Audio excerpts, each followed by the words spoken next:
हम पाकिस्तानी वुमेन जितनी मर्जी मॉडर्न हो जाएं, लेकिन हम लोगों के अंदर जो देसी हरकतें हैं, देसी टच है, वो कभी भी नहीं ख़त्म हो सकता।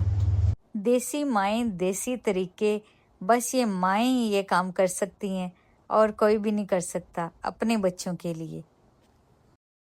मेरा बेटा काफ़ी दिनों से घर की रोटी नहीं खा रहा था, तो वो जब भी उसने खाना खाना होता था बाहर से, या नान मंगवा लेता था या तंदूर की रोटी। तो मैंने सोचा कि मैं क्यों ना अपने बच्चे को मोटिवेट करूँगी ताकि वो घर की रोटी खाए। फिर आज मैंने सोचा आज मैं घर में ही इसको ऐसी रोटी बना के दूँगी ताकि उसको बाहर जाना ही ना पड़े।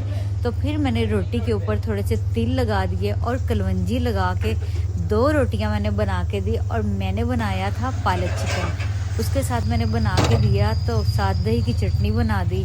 तो उसने कहा कि मम्मा जान, ये इतनी ज़बरदस्त रोटियां आपने, अब मैं बाहर से कभी भी नहीं खाऊंगा।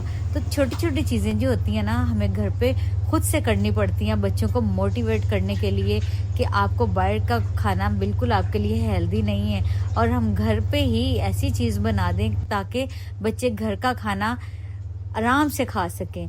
तो क्योंकि मैं भी थोड़ी-सी देसी माँ हूँ, मेरे अंदर से देसी जो चीज़ें हैं वो नहीं निकलती। फिर मैंने सोचा मैं, शौक भी मुझे उतना ही है, और बच्चों ने पेट भर के अगर कोई चीज़ खा ली है ना, तो हमें और क्या चाहिए?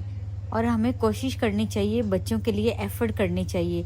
अगर हम अपने बच्चों के लिए एफ़र्ट करेंगे तो बच्चे हमारे सेहतमंद होंगे, हेल्दी होंगे और फिट रहेंगे, और बहुत सारी बीमारियों से बचेंगे, क्योंकि घर पे अपने हाथ का खाना बना के देंगे और बच्चे जो हैं वो स्ट्रॉन्ग होंगे। और अगर आपको हमारी वीडियो अच्छी लगी तो लाइक कर दीजिए, चैनल को सब्सक्राइब कीजिए। अगर इंस्टाग्राम पर हैं तो मुझे फॉलो कीजिए। जज़ाकुमुल्लाह खैर।